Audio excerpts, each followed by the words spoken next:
नमस्कार, मैं हूं प्रिया सीजा और आप देख रहे हैं आपका अपना चैनल भिवानी हलचल। प्रदेश में मंडियों में फल और सब्जी विक्रेताओं को मार्केट फीस नहीं देनी पड़ेगी। सरकार द्वारा 1% मार्केट फीस और 1% HRDF फीस को माफ कर दिया गया है। ये बात प्रदेश के कृषि मंत्री JP दलाल ने आज स्थानीय सब्जी मंडी के औचक निरीक्षण के दौरान कही। मंगलवार को स्थानीय सब्जी मंडी के औचक निरीक्षण के दौरान प्रदेश के कृषि मंत्री JP दलाल ने कहा कि प्रदेश सरकार व्यापारी वर्ग के साथ है और व्यापारियों के हितों के लिए निरंतर कल्याणकारी नीतियां लागू की जाती है। उन्होंने कहा कि व्यापारी वर्ग के हितों पर किसी प्रकार की आंच नहीं आने दी जाएगी। उन्होंने कहा कि अक्सर फल व सब्जी विक्रेता मार्केट फीस को माफ करने की मांग करते थे, जिसको सरकार ने गंभीरता से लेते हुए इस फीस को माफ कर दिया है। उन्होंने कहा कि सरकार ने मार्केट फीस को माफ किया है, जिससे सरकार पर करीब 30 करोड़ रुपए सालाना नुकसान होगा। इस पर फल व सब्जी विक्रेता ने कृषि मंत्री श्री दलाल का आभार जताया और कहा कि वे सरकार के खजाने का नुकसान नहीं होने देंगे तथा किसी न किसी रूप में सहयोग अवश्य करेंगे। इस दौरान कृषि मंत्री ने सफाई व्यवस्था का जायजा लिया और मंडी परिसर में पानी निकासी व नियमित रूप से सफाई करने के निर्देश दिए। व मंडी के व्यापारियों ने कृषि मंत्री से मंडी परिसर में सीवरेज व्यवस्था करवाने व पानी की निकासी का उचित प्रबंध करवाने की मांग की। इस पर कृषि मंत्री ने मौके पर मौजूद मार्केट कमेटी अधिकारी को निर्देश दिए कि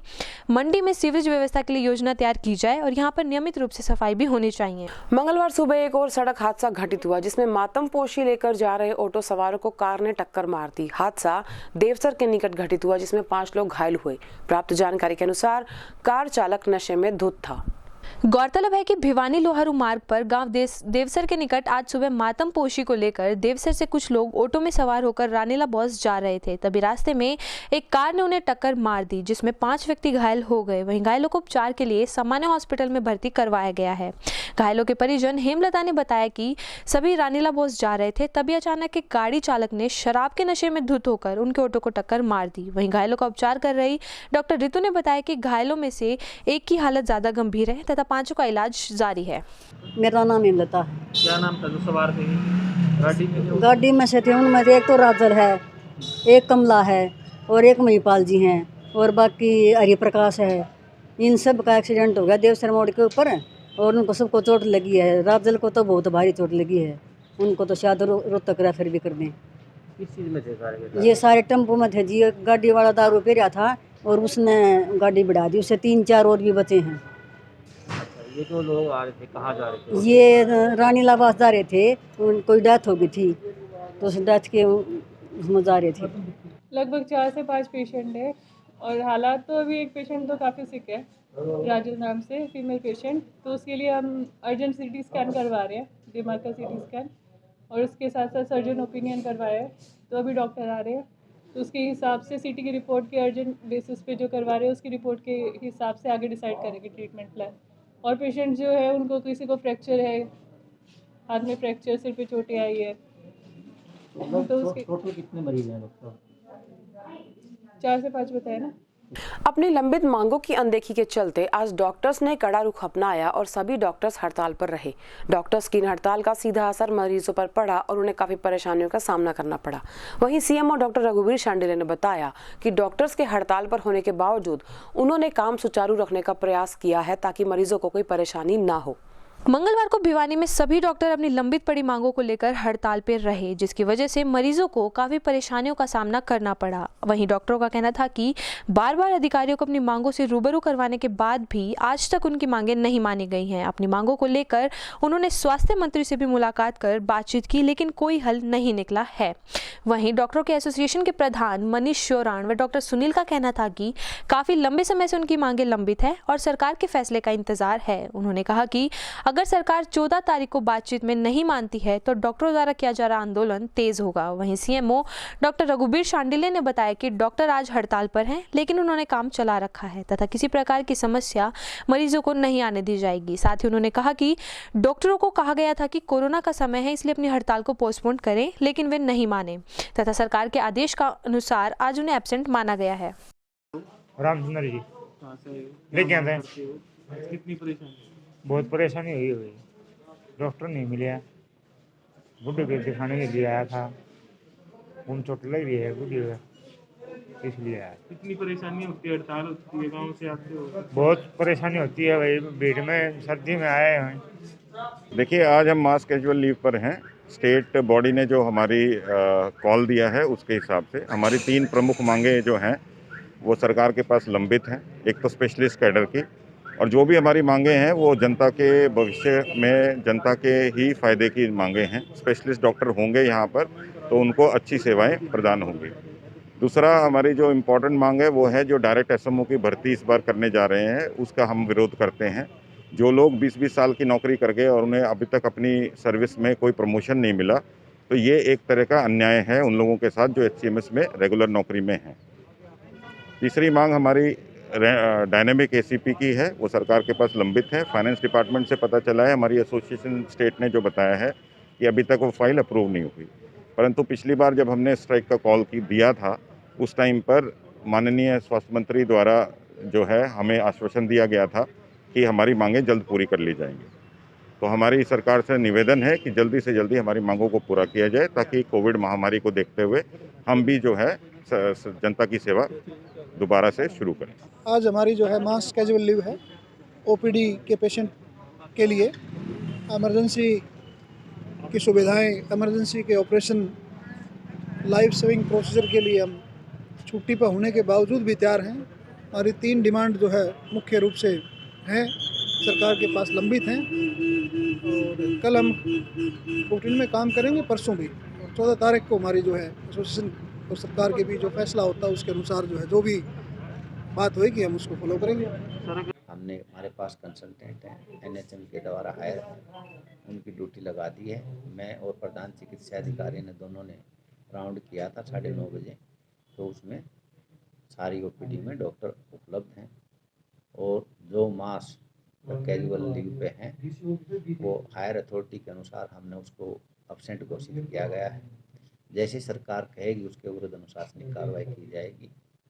मैंने भी हमारे जो डॉक्टर हैं उनसे प्रार्थना की है कि ये जो कोरोना का जो समय है, एपिडेमिक्स का जो समय है, इस समय हम अपनी मांग जेन्युइन होते हुए भी उसको एक्सटेंड करना चाहिए और इस समय हमने कोरोना से फाइट में ज़्यादा एनर्जी लगानी चाहिए। और सरकार से मैं प्रार्थना करता हूँ अगर हो सकता है उनकी डिमांड पूरी हो जाए ताकि हम पब्लिक की सेवा ठीक तरह से कर सकें। पीएचसी सीएचसी में भी हमने सभी इंचार्ज को आदेश दिए हैं कि जो डॉक्टर है वो अपने लेवल पर ओपीडी का अरेंजमेंट करें, क्योंकि जन स्वास्थ्य सेवाएं देना इंचार्ज की जिम्मेवारी में आता है। और जो आज्ञा नहीं मानता उनकी जो सीएल है उसको कंसीडर ना करें, क्योंकि सरकार की यही आदेश है, उसको एब्सेंट मान करके रिपोर्ट करें।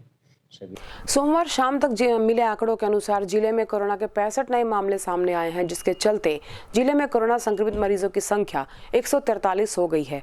कोरोना संक्रमित मरीजों की बढ़ती संख्या के चलते भिवानी हलचल भी एक बार फिर से आपसे अपील करता है कि कोरोना गाइडलाइंस की पूरी पालना करें और स्वस्थ रहें। मंगलवार को भिवानी जिले में कोरोना के 65 नए मामले सामने आए, जिसके बाद भिवानी जिले में कोरोना के कुल मामले 143 दर्ज किए गए। वहीं आज भिवानी में कोरोना के 2400 सैंपल भी लिए गए। यह जानकारी देते हुए सिविल हॉस्पिटल के सीएमओ डॉक्टर रघुबीर शांडिल्य ने लोगों से निरंतर मास्क पहनने, 2 गज की दूरी बनाए रखने व वैक्सीनेशन प्रक्रिया को जल्द से जल्द पूरा किए जाने की अपील भी की। कोरोना से लड़ने के लिए 3 प्लान हमें बनाते हैं: टेस्टिंग, ट्रेसिंग, ट्रीटमेंट और कोविड वैक्सीनेशन। टेस्टिंग के लिहाज से हमने टेस्टिंग टीम बना दी है। 2000 से लेकर के 3000 हमारी डेली टेस्टिंग हो रही है और टेस्टिंग के माध्यम से जितने भी पेशेंट आते हैं, जैसे कि कल हमारे 66 आए थे, उनकी सभी की हम एक्शन टेकन रिपोर्ट बनाते हैं और उनको होम आइसोलेशन किट देते हैं। उनको कैटेगराइजेशन करते हैं कि इस मरीज़ को कहाँ पर ज़रूरत होती है, होम आइसोलेशन की ज़रूरत है या कोविड केयर सेंटर की ज़रूरत है या हॉस्पिटलाइजेशन की ज़रूरत है। ये जो कार्य है हम 24 घंटे के भीतर अश्योर करते हैं कि ये किया जा सके। इसके लिए हमने अलग अलग नोडल अफसर बनाए हुए हैं, टीम बनाई हुई है। जैसे कि सर्वे के लिए जो है हमने MPHW मेल और फीमेल लगा रखे हैं, आंगनवाड़ी वर्कर लगा रखे हैं। सुपरविज़न के लिए हमें सैनिटरी इंस्पेक्टर लगा रखे हैं और वहाँ के एरिया के जो मेडिकल ऑफिसर है उसकी ड्यूटी लगा रखी है। अर्बन होम आइसोलेशन का डॉक्टर अलग लगाया है, फील्ड का जो है वो अलग है। तो इस तरह हमने कोऑर्डिनेशन की तहत सभी की ड्यूटी लगी हुई है और आशा करते हैं कि वो अपनी जिम्मेवारी से कार्य करेंगे और पब्लिक को अपने आवश्यकता के अनुसार सेवाएं देंगे। आए हुए हैं उसको हम, जो नेगेटिव पेशेंट है उसको हम होम आइसोलेशन क्वारंटाइन करते हैं और अगर मान लो उसके 8वें दिन हम टेस्ट करवाते हैं तो जैसे ही उनके 8वें दिन का टेस्ट में पॉजिटिव आता है नेगेटिव आता है उसके हिसाब से उसके आगे एक्शन होता है। अगर नेगेटिव आता है तो सेल्फ क्वारंटाइन होता है, पॉजिटिव आता है तो उसको हम फैसिलिटी क्वारंटाइन में लेते हैं। फैसिलिटी क्वारंटाइन में लेने के बाद उसका जो सैंपल होता है जीनोमिक सीक्वेंसिंग के लिए हम भेजते हैं। जीनोमिक सीक्वेंस से पता लगता है कि उसको एस जो जीन एब्सेंट है या नहीं है। एब्सेंट होती है तो ओमिक्रॉन कन्फर्म होता है। तो इसके लिए हमने भी अलग डॉक्टर नोडल अफसर बनाया है, डॉक्टर मृदुल बनाया है, जिसकी ड्यूटी है कि हर दिन कितने फॉरेन से पैसेंजर आए हुए हैं और वो क्वारंटाइन हुए हैं कि नहीं, उसका सैंपल कब होया है, इसकी सारी जिम्मेवारी हमने एक नोडल अफसर की बना रखी है। अब तक हमारे जो अगस्त से लेकर के 2021 अगस्त से लेकर अब तक 248 हमारे फॉरेनर आए हुए हैं, जिनकी तकरीबन सभी की हमारे सेकंड जो है सैंपलिंग रिपीट वो सैंपल हो गया है। मंगलवार को स्थानीय हलवास गेट से सिद्धपीठ बाबा जहरगिरी आश्रम में उत्तर भारत का सबसे बड़ा भंडारा आयोजित किया गया। सिद्ध बाबा जहरगिरी महाराज की पुण्यतिथि पर आयोजित इस भंडारे में संपूर्ण प्रसाद देसी घी और गंगा जल से बनाया गया और नवचंडी यज्ञ की पूर्णाहुति भी दी गई। स्थानीय हलवास गेट स्थित सिद्धपीठ बाबा जहरगिरी आश्रम में उत्तर भारत का सबसे बड़े भंडारे का आयोजन किया गया। इस अवसर पर सानिध्य अंतर्राष्ट्रीय श्री महंत जूना अखाड़ा डॉक्टर अशोक गिरी जी महाराज का रहा। वहीं श्री महंत ने बताया कि सिद्धपीठ बाबा जहरगिरी महाराज की पुण्यतिथि के अवसर पर वार्षिक भंडारे का आयोजन किया जाता है, जिसमें संत समागम का आयोजन किया जाता है। आपको बता दें कि भंडारे में बनने वाले प्रसाद के लिए 1.25 लाख लीटर गंगा जल हरिद्वार से मंगाया गया तथा संपूर्ण प्रसाद गंगा जल व देसी घी से बनाया गया। इसी कड़ी में सुबह विशेष औषधि के द्वारा बाबा जहरगिरी बाबा शंकर गिरी महाराज का जलाभिषेक भी करवाया गया। इस अवसर पर नवचंडी यज्ञ की पूर्णाहुति भी दी गई।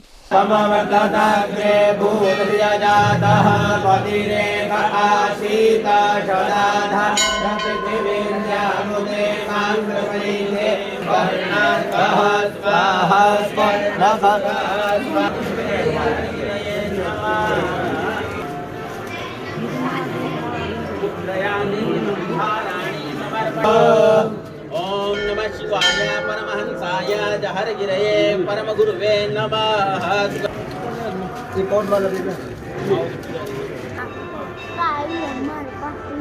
उसके और वैदिक क्रियाकलाप के अनुरूप बाबा जहरगिरी महाराज की वार्षिक औषधि भंडारे का आयोजन किया जा रहा है। इसमें सभी साधु संत आए हैं और सभी भगत आए हैं, सभी बुद्धिजीवी हैं और वही लोग प्रवेश पाए जिन्होंने जो वैक्सीन ले रखी है। तो अफवाह बहुत कर रहे हैं कि इतना बड़ा उत्तर भारत में भंडारा चल रहा है और प्रशासन का कोई सहयोग नहीं। प्रशासन का सहयोग है, प्रशासन के सारे व्यक्ति आए थे, अभी भी वो कोविड चेक कर रहे हैं, उनको सब लोग प्रदान करें। प्रशासन का पूरा सहयोग से ही यह कार्यक्रम चल रहा है। दूसरा, बाबा जहरगिरी एक सिद्ध साधक हुए, गायत्री साधक, जिनके नाम में बड़ी शक्ति है और नाम की महिमा स्वयं भगवान राम ने भी कहा कि राम की महिमा अनंत है। जब राम नाम की महिमा, उसी महिमा का अवलोकन करने सभी संत, महंत, बोधक, टीचर और सन्यासी, नागा सन्यासी, ध्रुव सन्यासी सभी पधारे हैं। भोर में बाबा का अभिषेक किया गया और अब हवन किया जाएगा। एक हमारी केवल परंपरा ऐसी परंपरा है, भारतीय परंपरा, वैदिक परंपरा। हवन पूजा पाठ हम करेंगे, आहुति से भगत देंगे, लेकिन हमारी ये कामना है कि धर्म की जय हो, विश्व कल्याण हो, धर्म का नाश हो, धर्म की जय हो, तो महाराज जब की माता की जय हो और विश्व का कल्याण हो। केवल एकमात्र हमारी सनातन और हिंदुत्व में ये शक्ति है कि हम पूरी विश्व की कल्याण की कामना करते हैं। प्रदेश में सभी स्कूल और कॉलेज आगामी 26 जनवरी तक बंद रहेंगे। इस खबर पर बोलते हुए जिला शिक्षा अधिकारी अजीत शौरान ने बताया कि इससे संबंधित उन्हें अभी तक कोई आधिकारिक पत्र प्राप्त नहीं हुआ है। पत्र मिलने के बाद ही वे इसके बारे में सभी विद्यालयों को उचित सूचना दे पाएंगे। मंगलवार को जिला शिक्षा अधिकारी अजीत शौरान ने जानकारी देते हुए बताया कि 26 जनवरी तक स्कूलों कॉलेजों को बंद करने का कोई ऑफिशियल लेटर अभी उनके पास नहीं आया है तथा जैसे ही उन्हें सूचना जारी होती है सभी को सूचित कर दिया जाएगा। वहीं उन्होंने स्कूलों को खोलने की तर्ज पर बोलते हुए कहा कि कोरोना के बढ़ते केसों को देखते हुए अभी विद्यालय नहीं खोले जाने चाहिए और यदि विद्यालय खोलने के आदेश जारी किए जाते हैं तो उन पर विभागीय नियमानुसार उचित कार्रवाई भी की जाएगी। स्कूलों को छुट्टियों का टाइम बनाया है, इसके बारे में क्या कहेंगे? सर, ऑफिशियली हमारे पास डिपार्टमेंट की तरफ से ऐसे कोई आदेश अभी तक आए नहीं है, परंतु अखबार में और माननीय शिक्षा मंत्री जी की स्टेटमेंट ज़रूर सामने आई है कि 26 तारीख तक स्कूल बंद करने का सरकार का प्लान है। जब तक ऑफिशियल लेटर नहीं आ जाता तब तक हम कंफर्म नहीं कर सकते कि 26 तक स्कूल बंद कर दिए गए हैं। हो सकता है आज शाम तक कोई सूचना इस प्रकार की आए तो आपसे हम साझा कर लेंगे। सर, अगर ऐसा कोई लेटर नहीं आता और ज्ञान आ चुका है तो इसमें स्कूल खुलेंगे तो उन पर कोई कार्रवाई होगी? इस बात बारे शाम तक डिस्ट्रिक्ट एडमिनिस्ट्रेशन माननीय डी साहब से बात करके ही हम कोई फैसला लेंगे कि कल स्कूलों को खुला रखा जाए या बंद किया जाए, क्योंकि as a district magistrate D साहब फाइनल करेंगे। कोविड की संख्या जिस प्रकार से मरीजों की संख्या बढ़ती जा रही है तो उस हिसाब से स्कूल अभी खुलने में जल्दबाजी नहीं होनी चाहिए। मंगलवार को आईएसओ के राष्ट्रीय अध्यक्ष करण चौटाला नगर में पहुंचे। नगर के दिनोद गेट स्थित ब्राह्मण धर्मशाला में बैठक के दौरान कार्यकर्ताओं से वो रूबरू हुए और आने वाले समय में पार्टी को उच्च स्तर पर ले जाने के लिए रूपरेखा तैयार की। गौरतलब है कि मंगलवार को स्थानीय दिनोद गेट नजदीक स्थित ब्राह्मण धर्मशाला में इनेलो पार्टी की बैठक का आयोजन किया गया, जिसमें पार्टी के आला अधिकारियों व कार्यकर्ता मौजूद रहे। वहीं इस अवसर पर भिवानी जिले के प्रभारी आईएसओ राष्ट्रीय अध्यक्ष करण चौटाला ने बताया कि आज की बैठक में संगठन को बढ़ाने के विषय पर चर्चा की गई। साथ ही उन्होंने हरियाणा प्रदेश में हुई युवाओं के साथ नाइंसाफी की कड़ी निंदा भी की। वहीं राष्ट्रीय प्रवक्ता उमेद लोहान ने बताया कि आज की बैठक में पार्टी की रूपरेखा तैयार की गई है तथा आने वाले समय में पार्टी को उच्च स्तर पर ले जाने के लिए सभी निरंतर प्रयासरत हैं। संगठन को लेकर के रखी गई है किस प्रकार हमारे को संगठन को आगे बढ़ाना है, और साथ में जो हरियाणा प्रदेश के अंदर युवाओं के साथ नाइंसाफ़ी हुई है, चाहे वो एचपीएससी के पेपर लीक घोटाले हुए, चाहे अब इन्होंने डीसी रेट की कैटेगराइजेशन करी, चाहे अब इन्होंने जो पुलिस की भर्तियां करी है उसमें एक परसेंटाइल सिस्टम कर दिया, उसके ऊपर पार्टी को कैसे आंदोलन करने हैं, प्रदर्शन करने हैं, उसके ऊपर चर्चा करने के लिए आज अपने साथियों के साथ आए थे और उसी के तहत आज ये मीटिंग रखी गई थी। सर, अभी जैसे सरकार कह रही है कि कोरोना हो गया, लेकिन क्या नाम है, इसके बारे में क्या कहें? मेरे को ये समझ नहीं आता है कोरोना जब जब चुनाव आते हैं तभी क्यों होता है। और दिल्ली के अंदर भी मेरा एक बड़ा सवाल था, इन्होंने वीकेंड पे कर्फ्यू लगा दिया, वीकडे पे क्या कोरोना सो जाता है अपने घर जाके? नाइट कर्फ्यू लगा देते हैं, क्यों कोरोना दिन में सोता है रात को जागता है? इन बातों के जवाब तो दे पहले। की बेरुखपन है और इसकी मांग हमने करी है कि यहाँ पे भी मुआवजा मिलना चाहिए। संगठन की मजबूती के लिए किस तरह संगठन को बूथ स्तर तक, वार्ड स्तर तक पहुँचाया जाए, हर एक सेल मजबूत हो, चाहे वह बैकवर्ड सेल है, चाहे वो हरिजन सेल है, चाहे व्यापार सेल है, चाहे युवा सेल है, चाहे कानूनी प्रकोष्ठ है, उसको बूथ स्तर तक पहुंचाने के लक्ष्य के लिए ये मीटिंग रखी गई थी। तो आगे क्या पार्टी ने वो लिया है? पार्टी के पक्ष में एक लहर चल रही है। हमारे नेता अभय सिंह चौटाला ने जो किसान आंदोलन में अपनी भूमिका निभाने का काम किया है, जो अपने पद से त्याग दे के अग्नि परीक्षा से गुजरने का काम किया है, उसके बाद पूरे प्रदेश का किसान और मजदूर उनके पक्ष में खड़ा हुआ है और लोग आए दिन बहुत भारी संख्या में पार्टी को ज्वाइन कर रहे हैं। प्रदेश सरकार के आदेशानुसार किशोरों को वैक्सीन लगाने के लिए तोशाम रोड स्थित राज्य के वरिष्ठ माध्यमिक विद्यालय में स्वास्थ्य विभाग द्वारा कैंप का आयोजन किया गया। इस दौरान विद्यालय के करीबन 200 बच्चों को वैक्सीनेट किया गया। हरियाणा सरकार के आदेशानुसार तोशाम रोड स्थित वरिष्ठ माध्यमिक विद्यालय में 15 से 18 वर्ष तक के बच्चों को वैक्सीन लगाने के लिए स्वास्थ्य विभाग द्वारा कैंप का आयोजन किया गया। इस अवसर पर विद्यालय में 10वीं कक्षा से लेकर 12वीं कक्षा तक के बच्चों को कोरोना महामारी वैक्सीन की पहली व दूसरी खुराक दी गई। वैक्सीनेशन शिविर के दौरान विद्यालय में विभिन्न कक्षाओं के 200 के करीब बच्चों को पहली व दूसरी डोज लगाई गई। वहीं जिन बच्चों को वैक्सीन नहीं लगी उन्हें व्यक्तिगत तौर पर टेलीफोन के माध्यम से सूचना देकर आगामी शनिवार को फिर से विद्यालय में वैक्सीन लगवाने के लिए बुलाया जाएगा। इसके लिए विद्यालय प्रशासन के द्वारा सभी संबंधित कक्षाध्यापकों को निर्देश जारी कर दिए हैं। आपको बता दें कि वैक्सीनेशन कैंप में स्कूल के प्राचार्य डॉक्टर डीपी कौशिक व चौधरी बंसीलाल सामान्य हॉस्पिटल से पहुंची टीम का नेतृत्व कर रहे डॉक्टर विनय कुमार के मार्गदर्शन में बच्चों को सोशल डिस्टेंसिंग की पालना करते हुए वैक्सीन लगाई गई। अभी 3 जनवरी से माननीय प्रधानमंत्री के मार्गदर्शन से हम जिला भिवानी में हमारे सीएमओ डॉक्टर रघुवीर सिंह और डीआईओ डॉक्टर सुनील कुमार की मार्गदर्शन से हम वैक्सीनेशन शुरू कर दिया है। आज हम यहाँ टीआईटी स्कूल में आए थे 15 से 18 वर्ष तक के बच्चों के लिए। तो उसमें अभी 50% बच्चों को आज हमने लगाई है। कुछ बच्चे ऐसे हैं जिन्होंने अपने बाहर एरिया में लगवा ली है। कुछ धुंध की वजह से आज बच्चे कुछ आ नहीं पाए, इसके लिए दूसरा राउंड भी लिया जाएगा अभी स्कूल में। हमारी सर से बात हो गई है प्रिंसिपल साहब से। अभी लगभग 200 के आसपास बच्चे आ चुके हैं, लेकिन अभी बात हुई कुछ बच्चे अब बाहर भी लगवा चुके हैं, तो लगभग 50% टारगेट हो चुका है इनका कवर। ठीक है, प्रक्रिया है। हाँ जी, उसके लिए भी सभी 60 से ऊपर बुजुर्गों को लगवानी चाहिए ये। साथ में फ्रंटलाइन वर्कर और हेल्थ स्टाफ तो हमारा लगवा ही रहा है, उनको भी ये डोज ज़रूरी है। 9 महीने के बाद जो आपके कोविन पोर्टल में या उसमें 9 महीने के बाद ये डोज लगाई जाएगी, तो उसके लिए वही डोज लगाई जाएगी जो आपको सेकंड में लगी थी। JCI डायमंड भिवानी ने एक बार फिर समाज सेवा के क्षेत्र में आगे आते हुए सामान्य अस्पताल को एक स्ट्रेचर भेंट किया। इस दौरान JCI सदस्यों सहित अस्पताल प्रशासन भी वहां मौजूद रहा और JCI का आभार भी व्यक्त किया। JCI डायमंड भिवानी की तरफ से ये स्ट्रेचर हमारे को इन्होंने दान की है, हम बहुत आभारी हैं इनके। और लोगों से भी हम अपील करते हैं कि इस तरह के कार्य में आगे आएँ और हमारी मदद करें। कोरोना का टाइम है, सोशल डिस्टेंसिंग मेंटेन करें, मास्क लगाएं, सैनिटाइज का इस्तेमाल करें। बट मेरे को आज बड़ी खुशी हुई है जब इन लोगों ने स्ट्रेचर दी, क्योंकि जब भी कोई पेशेंट आते हैं ना तो सबसे पहले स्ट्रेचर का ही काम होता है। और मैं ये चाहती हूँ कि जो आज इस माध्यम से बताना चाहती हूँ, अगर कोई और भी ऐसा देना चाहे ना, क्योंकि इससे प्रेरणा मिलती है।